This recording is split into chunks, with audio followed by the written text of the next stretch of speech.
நாங்க பார்க்கலாம். மூன்றாவது காரியம் 6:14 வாசிப்போம். 6:14 காரியம். நீ கொப்பேர் மரத்தால் உனக்கு ஒரு பேழையை உண்டாக்கு. நீ கொப்பேர் மரத்தால் உனக்கு ஒரு பேழையை உண்டாக்கு. அந்த பேழையிலே அறைகளை உண்டு பண்ணி அதை உள்ளும் புறமுமாக கீழ் பூசு. இங்க ஒரு வேலை கொடுத்திருக்கு. என்ன கொடுத்திருக்கு? ஒரு வேலை. இன்னைக்கு சபையில இருந்தா நமக்கு ஆண்டவர் வேலையை கொடுப்பேன். சுவிசேஷம் அறிவிக்க, மியூசிக்க கூட்டுங்க, கூட்டுங்க, பெருக்குங்க, துடையுங்க, ஆட்களை ஏற்றி கொண்டு வாங்க. இதெல்லாம் வேலை. கர்த்தர் சபைக்கு கொடுத்த வேலை. இதை யார் செய்வது? கர்த்தர் அவன் செய்வது. நாமெல்லாம் செய்யணும். தேர்தல் ஒரு ஆள் தேர்தல் கூட்டே ஆகணும், கூட்டி ஆகணும். அப்ப நமக்கு ஒரு தேவன் ஒரு வேலையை கொடுத்துருக்காரு. இந்த உலகத்தில இருந்து துன்மார்க்கத்துக்கு, இழுக்குல இருந்து பாவத்துக்கு நமக்கு நம்மளை விடுவிச்சது மாத்திரமில்லை, நமக்கு ரட்சிப்பை கொடுத்தது மாத்திரமில்லை, அவர் நமக்கு வேலையை கொடுத்துருக்கிறார், நமக்கு ஊழியமும் கொடுத்திருக்கிறார். தேவன் இதெல்லாம் ஊழியங்கள். நம்ம செய்கிற ஒவ்வொரு பணிவிடை காரியங்கள் எல்லாம் தேவனுக்கு ஊழியம். இங்கே ஒரு ஊழியன் தேவன் கொடுத்திருக்கிறார். இதை இந்த குடும்பத்துக்கு ஒரு வேலையை கொடுத்திருக்கிறார். எப்படின்னு சொன்னா, நீ கோப்பேர் மரத்தால எனக்கான சொல்லுகிறார் ஆண்டவர். உனக்கு நீ கோப்பேர் மரத்தால உனக்கு ஒரு பேழையை உண்டாக்கு. அந்த பேழையிலே அறைகளை உண்டு பண்ணி அதை உள்ளும் புறம்பும் கீழ் பூசும். இந்த பேழைக்கு என்ன செய்யணும்னா, உள்ளுக்குள்ளும் பூசணும், கீழுக்கும் பூசணும். ஏன் பூசணும்? உள்ளுக்கும் கீழுக்கும். அப்பதான் தண்ணி உள்ளுக்குள்ள போவா, அப்பதான் அது மிதக்கும். அந்த தண்ணி உள்ளுக்குள்ள வந்து தண்ணி உள்ளுக்குள்ள வராதபடிக்கு ஒரு மொழுகுதல், உள்ளும் புறம்பும். அப்ப அந்த பேழைன்ற கீழே இருக்குது, அந்த பேழைன்ற நீளம், அந்த பேழைன்ற அகலம், அந்த பேழைன்ற உயரம், அது எத்தனை தட்டு, எத்தனை அறைகள், இவ்வளவும் தேவன் சொன்னதை அதைபடி செய்யவும். இதை மாற்றி அமைக்கிறார். தட்டை மாற்றி அமைக்கிறாது, பூசுற வேலையை மாற்றி அமைக்கிறாது, நீளத்தை குறைக்கிறாது, அகலத்தை குறைக்கிறார். தேவன் சொன்ன அளவுல எல்லாம் செய்யவும். ஆனா நோவா ஒருவரால இந்த பேழையை கட்ட முடியுமா? இந்த பேழையை கட்டுறதுக்கு நோவா தேவனுடைய சத்தத்தை கேட்டு அந்த இடத்துல அவர் வெக்கத்தை விட்டு, கூச்சத்தை விட்டு, அவமானத்தை விட்டு, நிந்தனைகளை விட்டு, ஜனங்களுடைய அவதூறு சொல்லுகளை விட்டு, ஜனங்களுடைய நக்கல்கள், சிரிப்புகள் எல்லாத்தையும் விட்டு நோவா அந்த இடத்தை நின்ற தைரியமா நான் கட்டுறேன். ரெண்டாவது, அவருக்கு துணியா வந்த மனைவி ஒத்துக்கொண்டு செஞ்சு வந்தா நான் தயார் என்று சொல்லி இதை கட்டுறதுக்கு. மூன்றாவது, அவருடைய பிள்ளைகள் ஒத்துக்கொண்டு வந்தார்கள், நாங்களும் ரெடி என்று சொல்லி கட்டுறதுக்கு.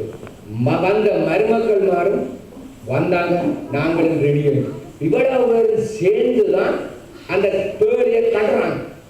பேழையை கட்டி அதுக்கு கீழ் பூசி வடிவம் அமைக்கிறாங்க.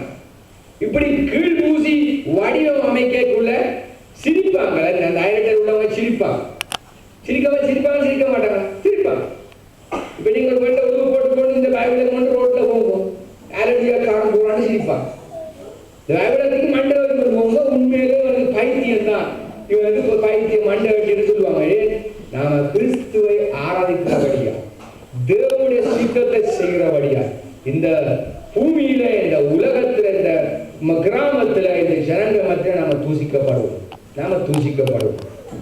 தேவனால நாம கனத்தை பெற்றுக்கொள்வோம், ஜனங்கள் மத்தியில தூசிக்கப்படுவோம். அன்றைக்கு நோவா வாழ்ந்த நாட்கள்ல அவன் தூசிக்கப்பட்டான்.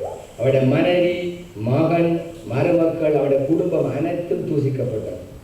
இந்த பேழை நிமித்தம் அவர்கள் எல்லாம் அவமானப்பட்டார். இந்த பேழையை நோவா உண்டாக்கிகள் எப்படி உண்டாக்கி இருப்பார்? சரியான ஒரு கோடை காலம், மாறி காலமே. அப்ப அந்த கோடை காலத்துல இந்த பேழைய உண்டு பண்ணைக்குள்ள அவங்க அங்க உள்ள ஜனங்களை சிரிச்சிருக்காரு. எனக்கு பைத்தியம் சொல்லி. ஆனா நோவா பேழை உண்டாக்கி என்ன சொல்லியிருப்பாங்க அங்க உள்ள ஜனங்களுக்கு? தேவன் மழையை வசிக்க பண்ண போறார், இந்த பேழையை உண்டாக்க சொல்லியிருக்கிறார். இதற்குள்ளே நானும் என்னுடைய பிள்ளைகளும் இதற்குள்ளே நான் தப்புறதுக்கு நீங்களும் இதுக்குள்ள வரலாம்னு சொல்லி அவன் நிச்சயமாக இந்த மழை விட்டுருப்பான். அன்றைக்கு இருந்த ஜனத்தொகைக்கு அந்த பீழை காணும்.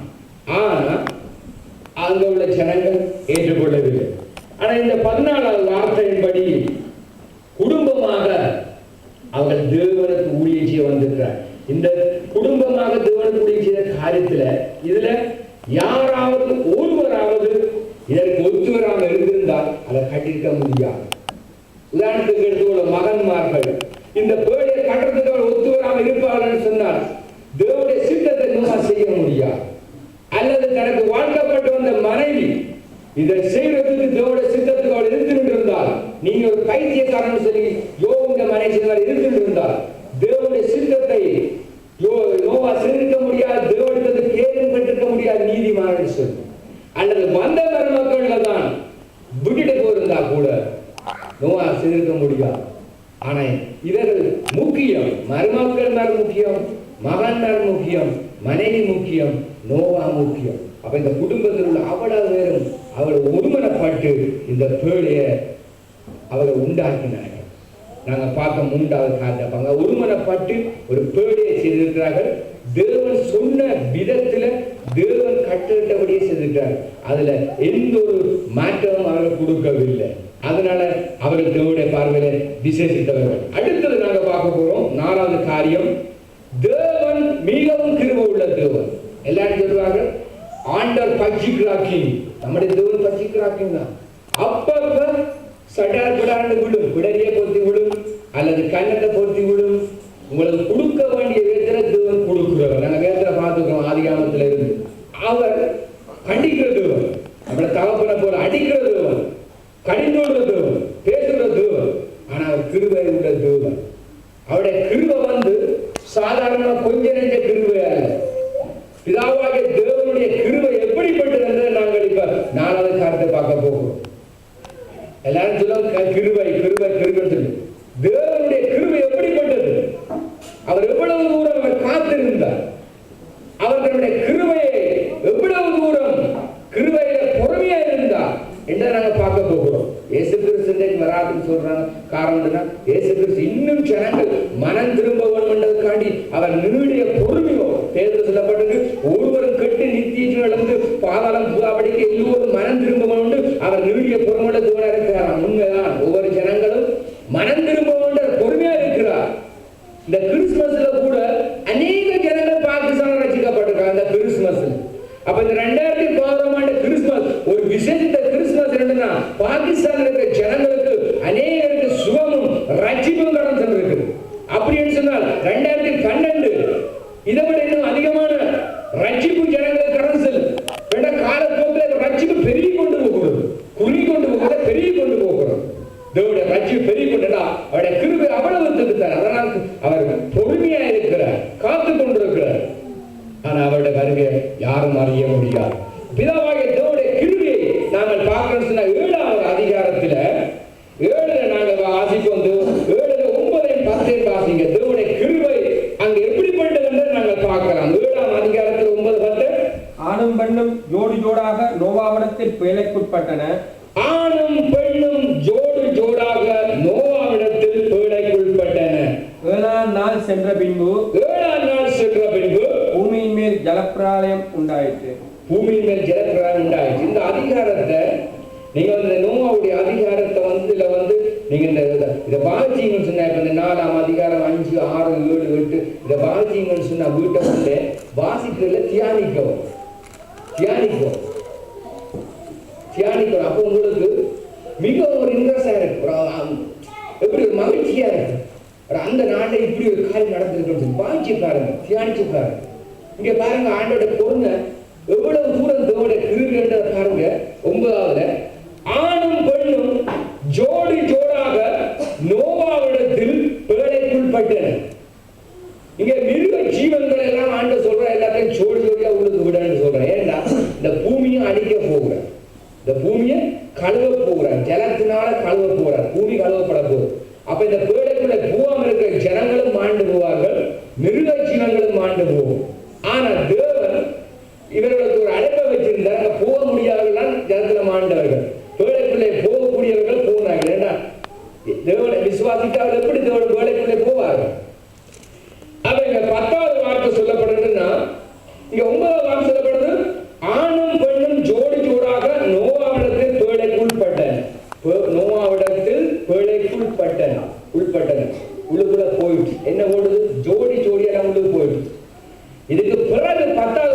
என்ன சொல்லுங்க, 7 நாள் சென்ற பின்பு பூமியின் மேல் ஜலப்பிரளம் உண்டாயிற்று.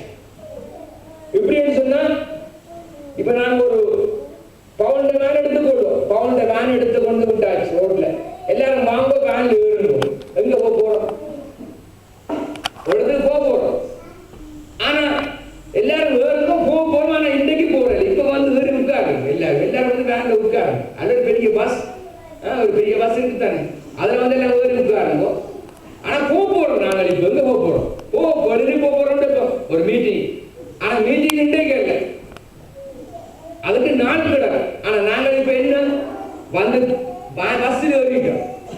வெளியில விடலாம் பார்த்து சிரிப்பாங்க. என்ன வெள்ளிக்கிழமை மீட்டிங், திங்கக்கிழமை வந்து பஸ்ஸுக்கு ஏறிக்கிறாங்க. பைத்தியங்கள் சொல்லி என்ன வெள்ளிக்கிழமை போக வேண்டியதா விளங்குதா?